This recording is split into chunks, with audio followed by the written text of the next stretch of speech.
Cool. Should have just got a notification that started recording. And I'm going to share.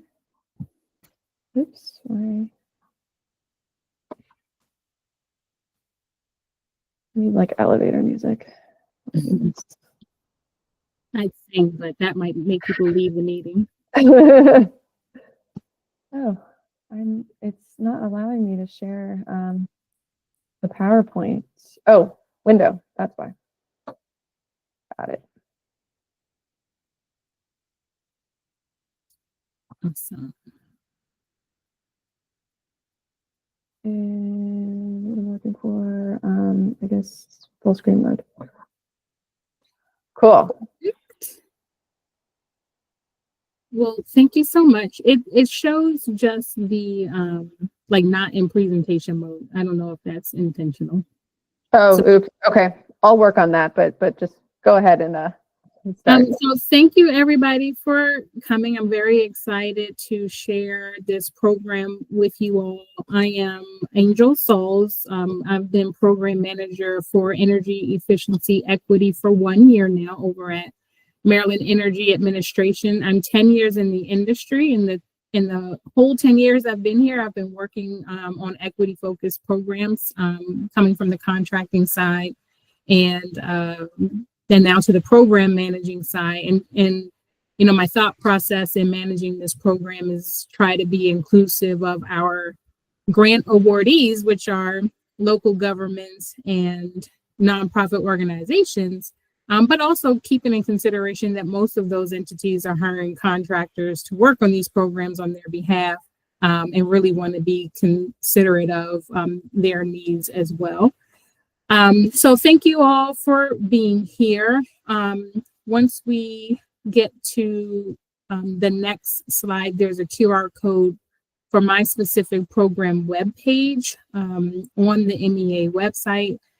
And that is updated as needed. So right now it's going to show all of the fiscal year 2025 program information, including our announcement, which is what we affectionately call the FOA, the Funding Opportunity Announcement. And it gives a very wordy explanation on how to submit an application. I did want you to know that I'll be sending out a notice later this week.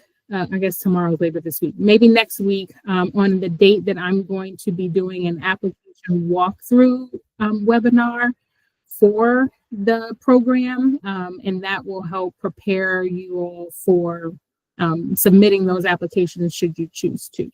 Can we go back one slide just in case somebody wants to click the QR code?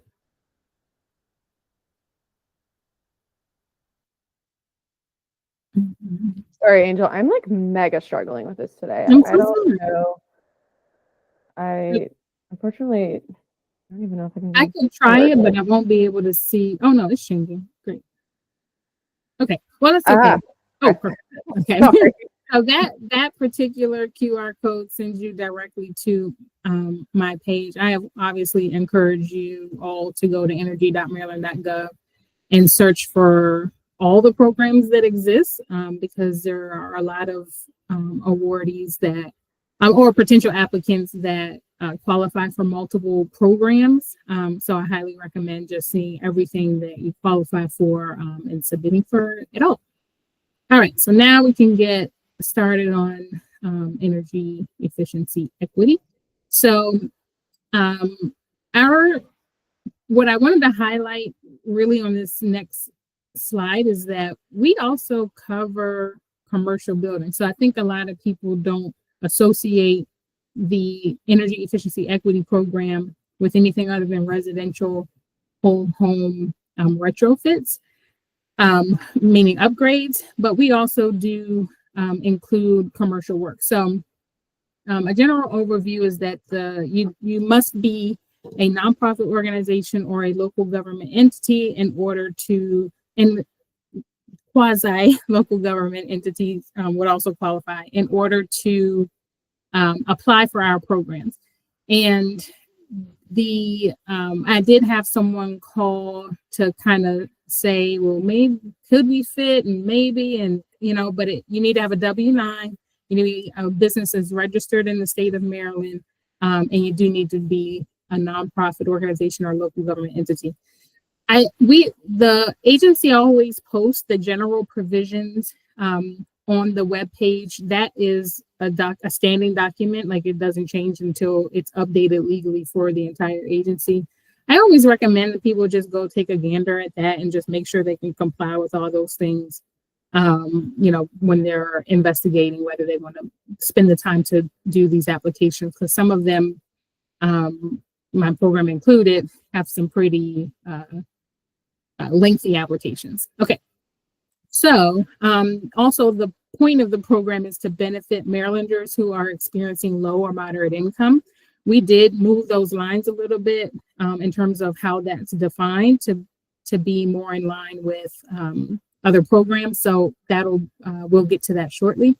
We have 4 project categories. So the first one I mentioned is the residential home. That's the usual, where you go and you do a home energy audit. Then you make those upgrades based on the energy audit by BPI standards.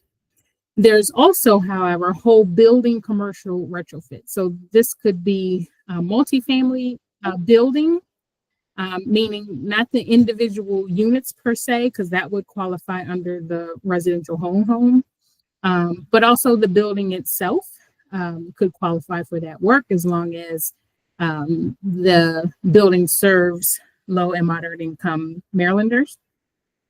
So that also would require an energy audit to see what upgrades are going to be installed in the building, and they need to be prescriptive. I'm going to skip new construction for 1 second. The limited upgrades to existing commercial and residential buildings. This is if you want to do just certain upgrades and it's not, a full weatherization project. You could do the limited upgrades, and then that is a way you can skip the audit. There are some, caveats to that, of course, but that is an option to do. Let's say you just wanted to do an HVAC upgrade and you didn't want to have to do all of the auditing part of it. With some rules, that would be the limited upgrades to existing commercial and residential buildings.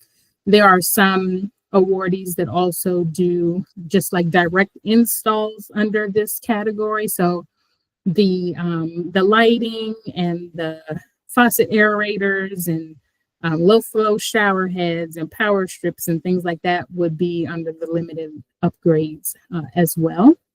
But most people use it for the HVAC. And then going back, new construction, this could be just a commercial building or multifamily or single family housing as well would qualify. This is if you're building new and you want to not just put in what is standard building code in terms of the appliances and systems there, but wanted to take it a step further and get more energy efficient with those installs. MEA can cover the cost of that upgrade, not the whole, for instance, refrigerator, but the upgrade from a standard refrigerator to the more energy efficient / Energy Star version of that refrigerator. So again, those apply for the ones in yellow, can apply for commercial and multifamily as well as the residential home. Okay. Now we do have a set aside in all of these project categories for training. This is to specifically get people certified to do audits and weatherization work. There is a limit to how many people and the cost, and they need to be, if it's not going to be a BPI certification, we do require that you get pre-approval to spend those monies. But in your application for money, you can say, okay, I want to, get these 6 people certified. They're going to be working solely on this program. And this is how we're going to promote workforce development in this industry. Okay. So you'll see in the coming slides, monies are allocated regionally. And then we do, of course, have a focus on electrification right now. So moving to the next slide.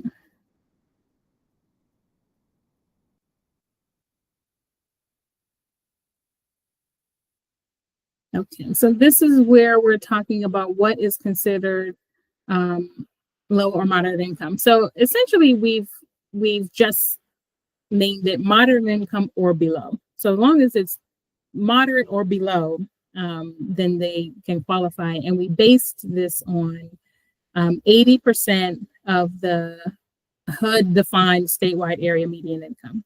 So there's a chart, of course, to make that easy. This does directly match the chart for Department of Housing and Community Development.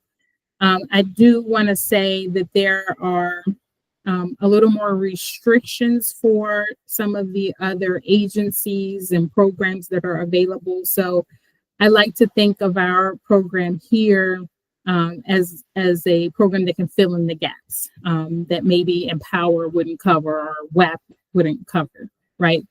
But in order to make it easy to say, okay, if you qualify for one, you qualify for them all, we've lined up our chart to match with Department of Housing and Community Development.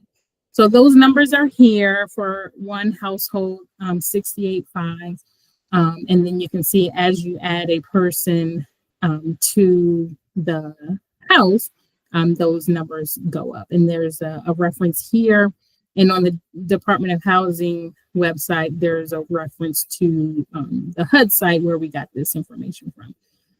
So that's how, and so for our program, we do leave it up to the awardee, so the local nonprofit or government agency, to decide their process for collecting income qualification data. We do not have any standard for that, any mandate on that. You do need to be able to prove you have a system, a form, or whatever's the case, however someone is going to submit information to you all, but it is up to the applicant how they collect that data and how, if we do a quality control or quality assurance check, that they are able to say, this is how we know those people met our income qualifications. Okay, so we can move along.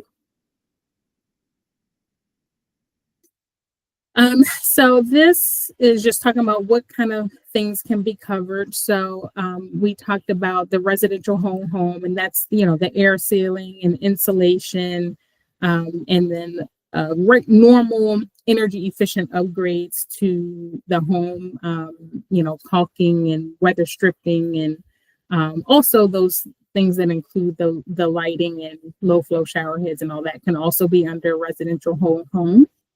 Again, it includes multifamily. So I know some of the restrictions for like a Department of Housing using Empower funds, it may not include a condo building, for instance. But under our funding, you can service homes like that as well, as long as you can say you've been able to do a home energy audit for that unit.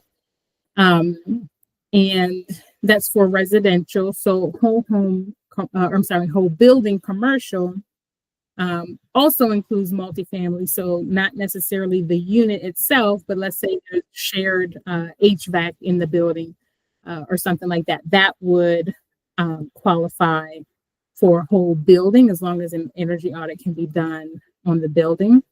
And then just other non-residential buildings. So an example, we've had libraries be upgraded, historic houses that serve the community upgraded. We've had firehouses be upgraded. So things like that would be under the non-residential.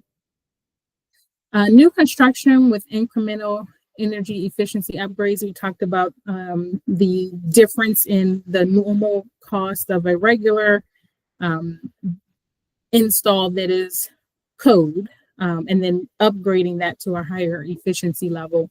We can cover that difference. There is a very specific list of approved items that and what those costs are. So applying for this type of project category and you have 90 units that want to be done, we expect that your calculation will, for how much grant award you're asking for will directly correlate to, I have this many number of units, I want to do this many appliances, here's the incremental cost that we're asking to capture, and total that all up in your final number. In case I wasn't clear about it, you can apply for more than one project category at a time. Okay, and then the limited upgrades to existing commercial buildings, we talked about some examples of that. The one I usually use is the HVAC upgrades, so that you don't have to do a full-blown energy audit. You can apply for money to just do certain items, and then there are some rules to that, which you'll be able to see in that funding opportunity announcement. And then again, just another note, if you want to get some people certified and trained to do the work, maybe new employees, and it's only for new certifications, not recertifications, that can be on that application as well. Okay, so we can keep going.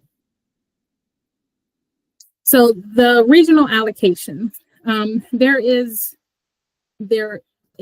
a way we decide what money goes to which region. It's based on the overall number of households, and there's some calculations that happen in terms of how much money I have in budget, how much is in each region, and how much gets allocated. What we've done last fiscal year, fiscal year 23, I think was the first year, if I'm remembering correctly. We did it for fiscal year 24, and I believe we will just keep doing this going forward. We definitely are for fiscal year 25. We're having a set aside for applicants who have never won an award from the EEE, formerly LMI program at MEA before. So if you're a first-time awardee, if you get awarded, there is money set aside to encourage those applications. So this is where you can see on the left, you see the new applicant set aside, and then the balance on the other side for returning applicants to also apply. And this hasn't happened yet, but if we had, applicants that would be first-time awardees totaling more than the set aside, we can get some of those funds from the returning applicant side. So there, but this is a competitive grant, so there are some things that would have to be pretty stellar with the application to warrant that. And the how we're judging the applications is, of course, also on the funding opportunity announcement. So I would pay close attention to that. In any case, this is what the totals are. If you're a returning applicant or grantee on this call, you probably right off the bat notice that these are lower numbers than before. So this fiscal year is going to be quite competitive. It is my expectation, and I've been very vocal about getting those numbers back up. So it is my expectation in 26 and 27, and hopefully going forward, that those numbers will be more like you're used to seeing. So we can keep going. So electrification, this is, Maryland has some pretty aggressive goals about greenhouse gas reductions and electrifying homes and buildings. That's essentially the point in these info sessions that are going on. We have other funding coming for more electrification of homes. We plan to be partnering and leveraging with other programs and agencies to get this electrification done. It is a really big focus. So we're just not funding gas appliances and HVAC equipment anymore at all anyway. But also if your application is particularly stellar in terms of conversions and making those, making those payback calculations make sense, then it's going to look pretty good. So electrification is just a program overall for our agency at this time. So just keep that in mind when you're deciding how you're going to treat these homes and buildings. Just keep that in mind and get curious and innovative about the HVAC industry and appliance industry, just so you know where to get equipment from and what the efficiencies are in those equipments, and just kind of know. Okay, you can keep going.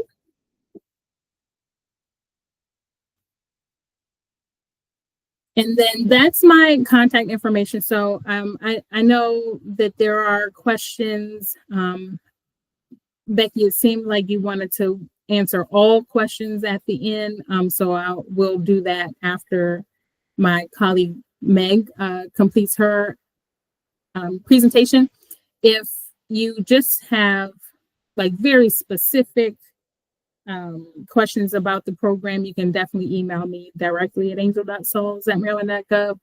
And also, if you would like to be a part of the email list that gets notified of that application walkthrough, please do also send me a direct email so I can make sure that next week you get a notification with the invite to that application walkthrough webinar. One thing to note is that we are, and I'm sure Meg will talk about this, a prerequisite to this our next program that you're going to see. And so if you've had a residential building that has completed their weatherization, they can now get solar, which Meg is going to talk about. And so if you know you want to be doing this kind of work, it makes a lot of sense to apply for both programs. Okay, and that's it.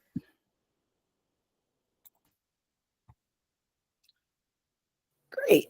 Awesome. Excuse me, frog in my throat, sorry. I'm yet again struggling with getting this on full screen. So all go right. ahead and kick it off, and I will just be over here struggling. That sounds great. All right, so hello, my name is Meg Chafai, and I'm the program manager for the Solar Energy Equity Program, or SEE, at the Maryland Energy Administration. In the next few minutes, I'll tell you a little bit about this program. Next slide. So let's start where all renewable energy work on a home should start, with the energy efficiency and weatherization. As Angel discussed in her energy efficiency or EEE grant program, MEA provides funding to counties and nonprofits or local governments and nonprofits to conduct energy audits on homes of LMI residents and to perform energy efficiency upgrades when cost effective. Some homes receiving weatherization and energy efficiency upgrades may also be identified by our awardees as being suitable candidates for solar PV system installation. As the EEE program does not have funding for renewable energy systems, MEA implemented the SEE grant program, formerly known as the Low Income Solar Program, and that was implemented back in 2022.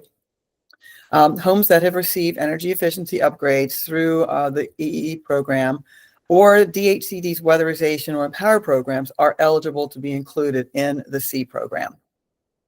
Next slide.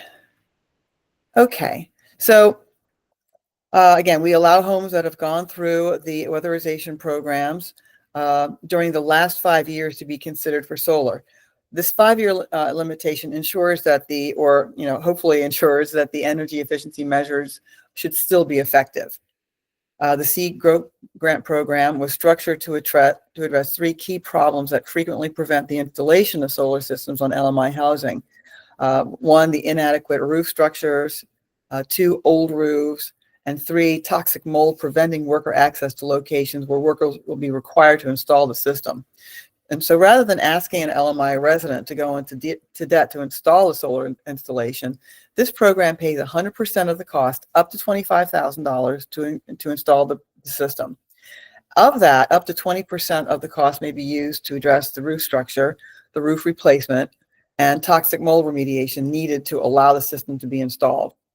While the money can't be used to re-roof the entire house, it may be used to replace an old roof under and around the location of the solar array so that the system will not need to be removed when the remainder of the roof is hopefully replaced, as the homeowners are able to do it.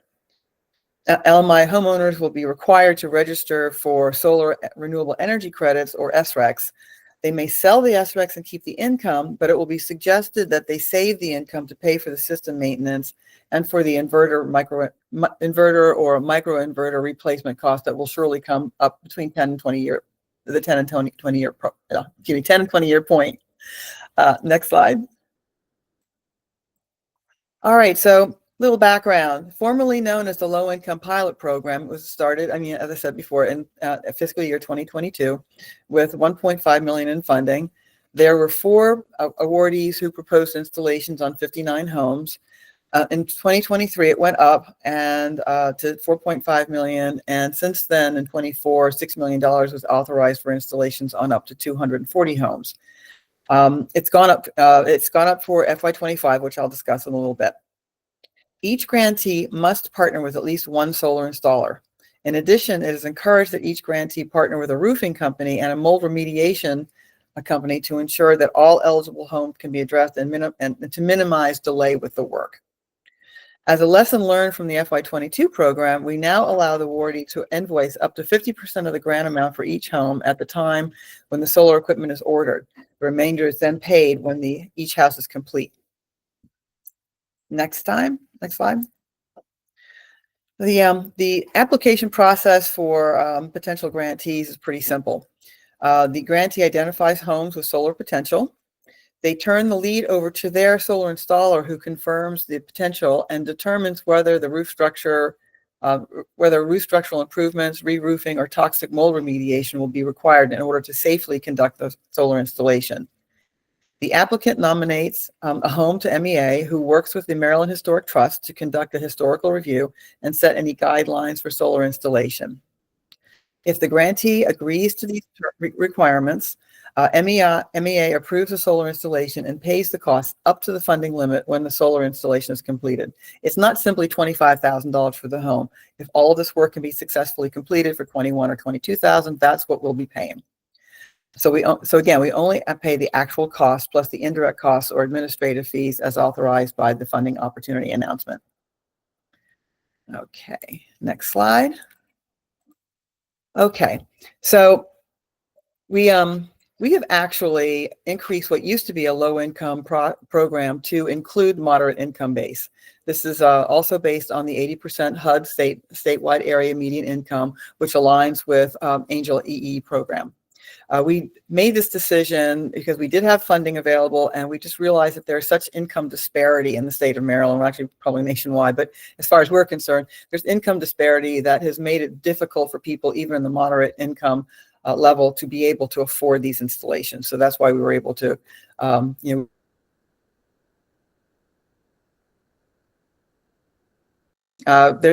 Angel had a chart in her presentation. I have the same one because, again, we wanted to align our incomes, our income levels between the two programs.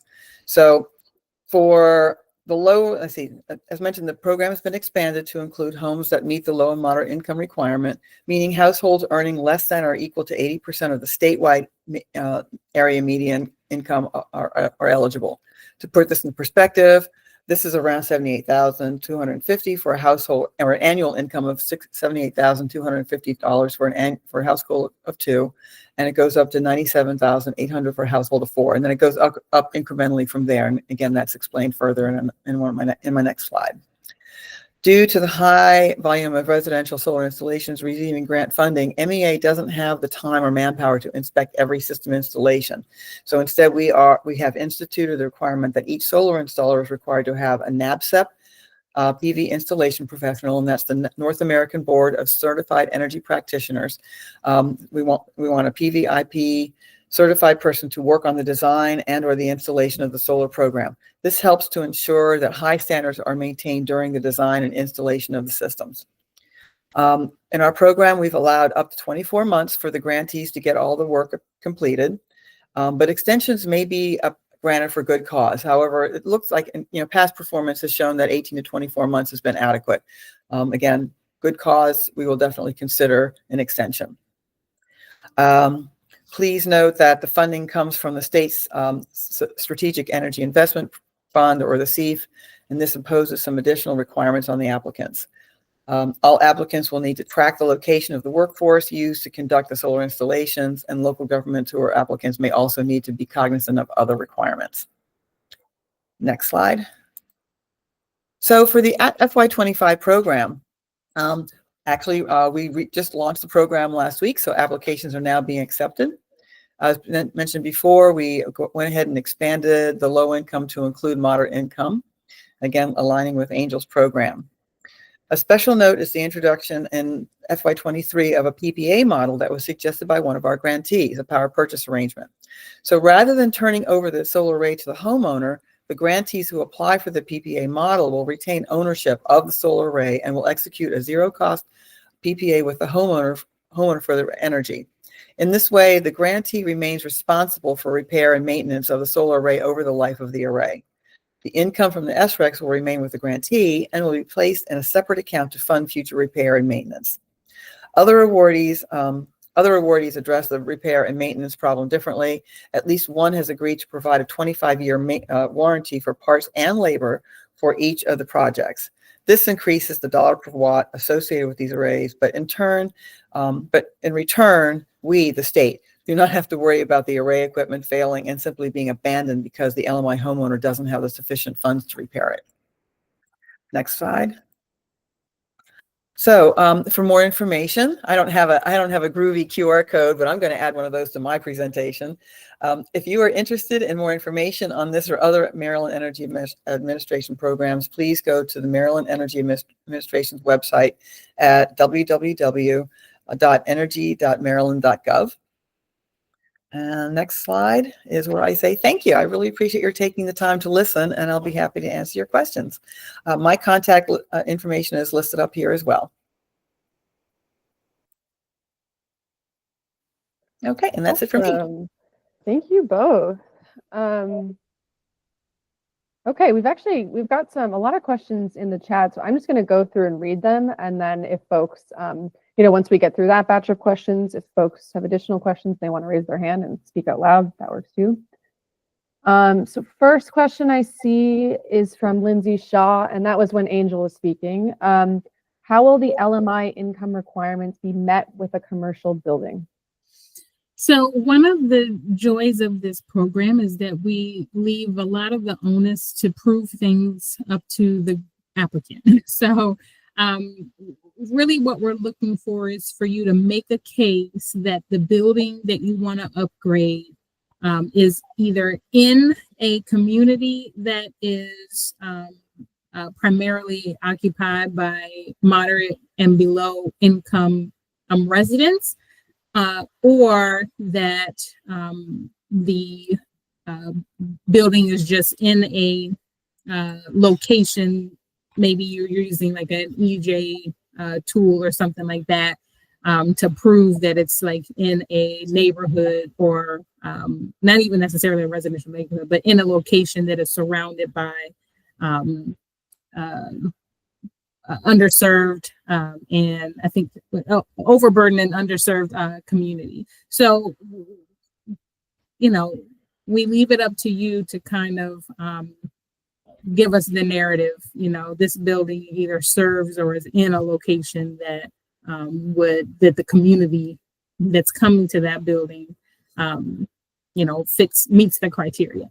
So there is some, leeway or wiggle room with that. We've had applicants that want to upgrade soup kitchens, for instance. And so because we know people that come to soup kitchens or come to food pantries and things like that are typically someone who would income qualify, that kind of work could be included. So you tell us, make the strongest case for it as possible, and then we grade based on that. Awesome, thank you. Question from Suleiman: how does limited upgrade commercial/residential projects work without performing an audit? Yeah, so one of the points I should say of that project category is to be able to still do work in a home or building that has a lot of opportunity to be more energy efficient, but maybe they don't necessarily need weatherization work, right?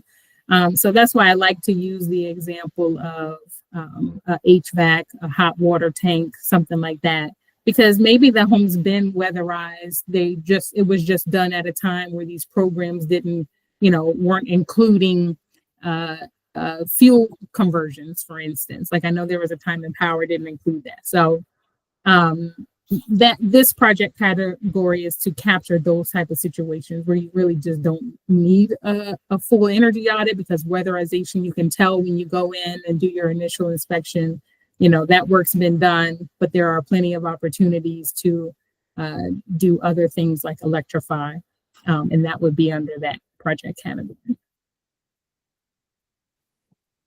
Awesome. Question from David: why did the income eligibility limits go up so much?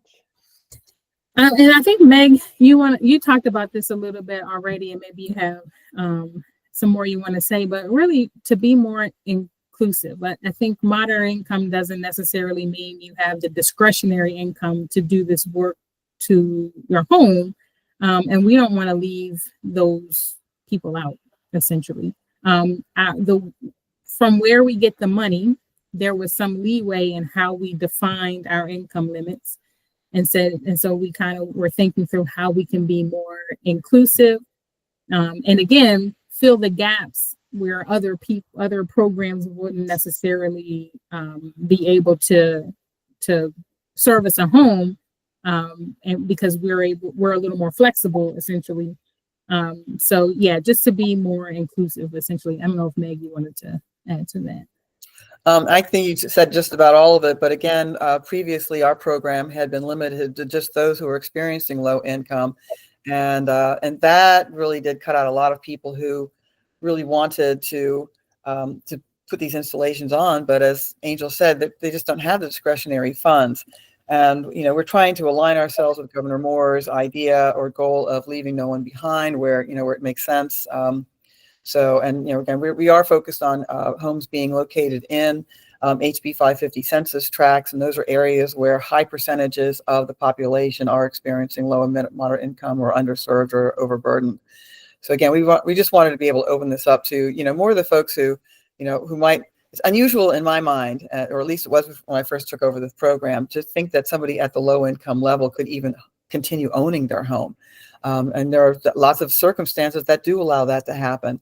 But there are an awful lot of people, hardworking people, teachers, fire department workers, people who just, they work hard. They're an important part of the economy of Maryland, but for some reason, because of their income level, it just doesn't allow them to spend, $15,000, $20,000, $25,000 on a solar installation, and that's something we wanted to change. Good answer.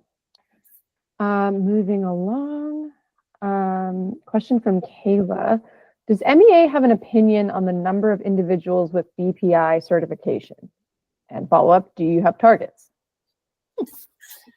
So that is a big question to answer. So I can say for our program, the maximum amount of funds that are able to use for certifications is I think $9,000, which is 6 people spending up to $1,500 to get certified, right? And that is because one of the struggles that I've heard from certain grantees is that it's hard to keep people there, keep them certified and recertified, and this is an incentive to do that. I also would like to say overall, there is a big push for workforce development. So coming down the pike, there are monies that MEA is applying for from DOE for certifying auditors, for certifying HVAC technicians, certifying plumbers and pipe fitters, and like all the people that are going to be needed in this industry to get us to our greenhouse gas reduction goals. There is money coming down the pike for that. DHCD is getting some, and we're going to have some as well that we'll be distributing. So that's just future casting. But for our program funds, we do have a limit of $9,000 at $1,500 a person to get those certifications. But I be on the lookout, I would say, for more information on more money's coming down the pike for training and workforce development.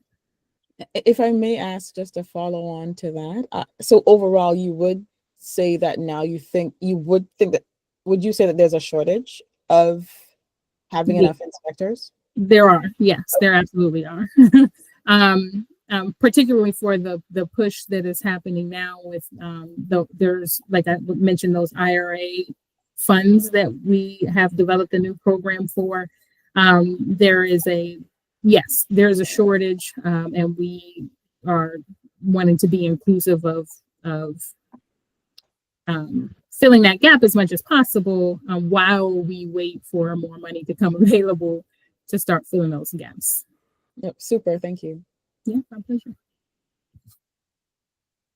Awesome. I'm actually going to skip ahead a few questions and punt one to Meg from Tomiwa. How or who determines what is considered reasonable to be granted the full $25,000? I may not understand the question. We determined that this was an adequate amount of funding to provide what essentially are going to, we want to make sure we're getting systems on the homes of people for the amount of power they need. It was not really to be created to have like excess power generated. We wanted to, these folks to have what they need. And then it was, time has taught us that a certain amount of that funding does need to be associated with repairs, et cetera, and the administrative or indirect costs. So I'm not sure if that answers the question or not, but we're able to determine that the system sizes that were needed for folks in the LMI community at 25 was basically adequate. We don't know if that will change going forward. We don't know what things are going to cost in future fiscal years if we have the program going on. But I don't know if that's answering the question. Awesome. Tomiwa, feel free to come off mute if you had any follow-ups to Meg's answer. I'm sorry? I was just asking the person who asked the question if they wanted to come off mute, but we can keep going. Question from Erica. For each grant, can the admin cost allocation of 10% or less be utilized to cover staff time administering the grant programs? Yes, it definitely can. Great. I mean, and that's more detailed in the grant agreements that describes, how the allocations work. But your company has to have its administrative staff or its support staff, or it simply, can't run. And understanding that, we kept that in mind as far as the eligible costs. Well, two questions on weatherization. Is there a registry of weatherized buildings or metadata in the open data system? What's the best way to review per neighborhood? Meg, you may want to say how you prove how your grantee would prove that a home has participated in MEA or DHCD weatherization. For us, we have address data that is not readily accessible for grantees, but we can look up an address if you're not both weatherizing and offering solar to your own list. We can pull up the information and addresses or hopefully the homeowner still has some, or the resident still has some proof of weatherization. If all else fails, maybe you conduct a site visit walkthrough to say, okay, yes, this has sufficient weatherization, and you're able to track that and prove that when you're taking someone to solar. But maybe you have another way. Actually, part of the process for approving payments for the solar installation is providing documentation that the weatherization occurred, whether it's through the EEE program or Empowers or the HCD WAP program. But yes, that is something that the grantees understand they need to produce when they submit the invoices for reimbursement. Maybe for just a quick follow-on question, for planning purposes, just in terms of just understanding the extent to which weatherization investments have been made, that was just also maybe a broader interest. And there's certain neighborhoods and groups that we are working with where just having that information would also just help with more maybe strategic planning. So I didn't know if there was for how you guys think about, or how your teams think about that data. Is it moving forward? I don't know. Are there underlying privacy concerns or other things that we should be aware of okay. Yeah, there are. There's that Public Information Act. No, that's not the one. I don't know, but we're not able to share personally identifying information basically to people outside. Yeah, you got it. Okay, all right, but I'll follow up maybe separately then, maybe with more nuanced questions. But thank you for the big picture. Yeah. Let's kick it over to Tomiwa, who has their hand raised. Hi, yeah, just a follow-up question for the 25,000. So I think it was mentioned that that's the max that a household can receive. Mm-hmm. So I was wondering if a contractor is only installing a small system and there's no roof repairs, and that it's typically would come out to 15,000 or something like that. I was just wondering, how is it determined how a household gets either the full amount or less than that, if that makes sense? Well, I think it does, but but let me know if you have any other questions when I answer. We allow up to $25,000 if the roof repair is either minimal or doesn't need to be made. Then you don't have to carve out that up to $5,000 for that point. It's we are just willing to reimburse up to $25,000. So, if your other costs that are less than those amounts that you can put towards the actual installation, that is absolutely allowable. It's just that 25 is it for each invoice. Thank you. You're welcome.